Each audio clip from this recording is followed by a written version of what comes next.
Hello everyone, Jay Whitner here with Space Headlines. We do a quick overview of what's going on in space each week, and today we're going to be talking about news coverage regarding space in the third week of March 2018.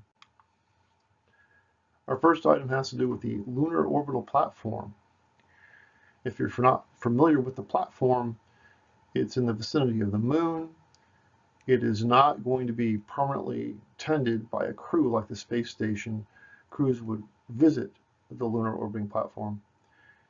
It's going to be finished in or near 2025, and it's going to do two basic things. It's going to support missions to the lunar surface and science. The news was really about the science in this coverage, and what they're talking about is astrophysics. They're talking about doing whole Earth observations and low latency telerobotics. Even at the speed of light, if you try to remote control a robot on the surface of the moon from the Earth, it takes some time for the signal to get to the moon, it takes some time for the signal to get back, and it's just enough to be annoying and make operations a little bit difficult. So the idea here is to have something near the moon to really minimize the latency and have real-time control of robots. We had a piece on asteroid defense in the news. This is called the Hammer, which is a little bit of a provocative name. But the idea here is to use a nuclear weapon for asteroid defense. NASA is working with Lawrence Livermore on this idea. So envision a big asteroid headed our way that's projected to impact the Earth. So we want to send out a probe to change the trajectory of the asteroid. They envision two scenarios here. One, that it doesn't need that much energy to change the trajectory to make it miss, in which case you might ram the asteroid with this probe. Or, if that's not going to do the trick, the probe could explode a nuclear weapon in the vicinity of the asteroid to change its trajectory. They're looking at launching this on a Delta IV Heavy, which would propel a 9-ton spacecraft to the asteroid. Conceptually, it's quite simple. The earlier you take action, the less energy it takes to change the trajectory. So the smart move here is to invest early in detection of asteroids, tracking them, determining exactly what their trajectories are, identifying dangers very, very early, and taking action very, very early, so the less energy is needed. United Launch Alliance is talking about their future, and they would like commercial launches to be a big part of that future, to the tune of 25%. What they have been using for launching satellites are the Atlas and Delta rocket families. They have a new rocket under development, the Vulcan, that is targeted to be ready in 2020. And the plan is that the Vulcan will replace the Atlas and the Delta IV Heavy. Hopefully this will cost low enough to be a competitive rocket. It'll be partially reusable. Basically, they're going to have an engine pod that can be reused with the rest of the rocket being disposed of. Since the rocket engines are a big component of the total price, this should allow them to reduce costs. The question is, will it allow them to reduce costs enough? SpaceX in the news again. They're talking about their plans for 2018. They are planning to spend at least half of their launches this year to fly them on use first stages. So out of the 30 missions they have planned, at least 15 they are thinking could fly on use first stages. And perhaps as high as 2/3 of the missions could fly on use first stages, to be 20 out of 30. In related news, the first flight of the Falcon 9 Block 5 is scheduled for next month. This is a new version of the Falcon 9, and they're saying it's the last version. It's designed with the main focus being easy reusability, rapid reusability, multi-flights with minimal maintenance. As I mentioned, the first flight of this will be in April. If this goes well, it should really help transform and take SpaceX to the next level in picking up their launch cadence and reducing cost. The Hubble Space Telescope made the news. There's this collection of imagery in astronomy called the Messier Catalog. This goes back a long, long time, back to the 1700s. And it's a collection of images of really neat things in the astronomy zone.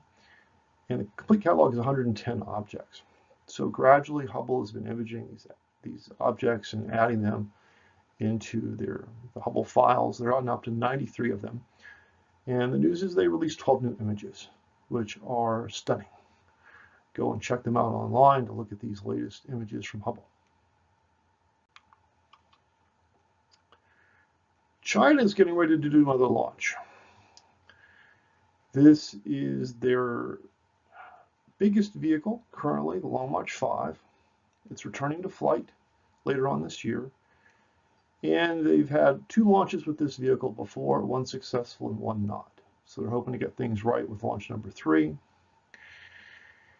What they're going to launch is an experimental telecommunications satellite. And we'll see late in the year how this launch goes, if they are successful. We had another piece pertaining to asteroid defense in the news, and this was a novel idea.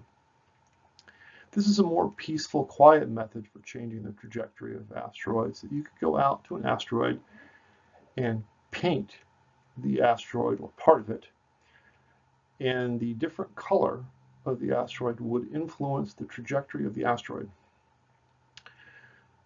The light from the sun and the photons of the sun have influence on bodies, and the influence varies depending on the coloring and the reflectivity of each object. So if you have plenty of lead time, if an asteroid was going to hit us and it had not been painted, if you painted it, the change in the trajectory might be sufficient to make it miss. This is much more peaceful than nuking things out in the solar system. But the real kicker here is lead time, as I mentioned previously. If you have a lot of lead time, something like this could be effective. And a similar idea in some respects is the gravity tractor. That wasn't really in the news this month, but that idea also takes a very long time for it to take action. So the moral of the story continues to be detection, tracking, projecting all these trajectories, and taking action early. If you're acting very, very early in the game, there's a lot of ways that you could change the path of an asteroid. Another story from China. They are developing a Saturn V class rocket for the very first time called the Long March 9. This is going to take some time to develop. They're planning for a first flight in 2030. The purpose of this rocket is crewed lunar missions, leading presumably to a lunar base.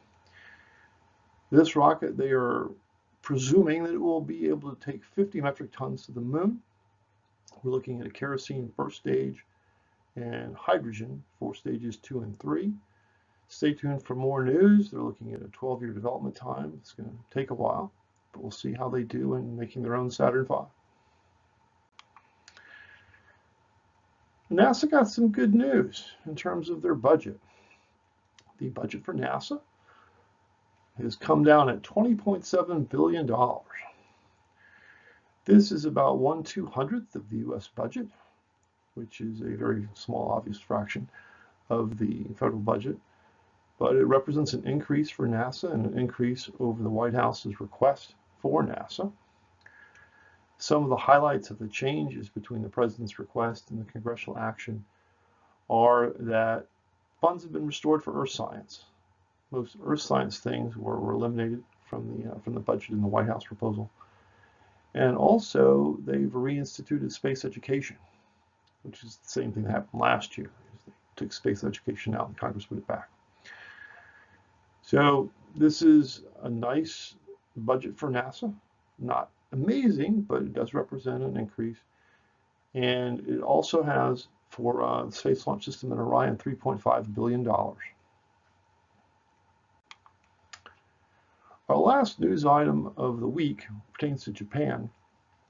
And Japan has announced that they are opening up a $1 billion venture capital fund purely for space startups. What a great thing. They're going to be providing these funds along with some partners over a 5-year period.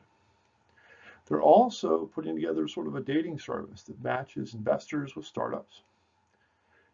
They're providing support in terms of staffing to help space startups get the top quality staff necessary to achieve their goals.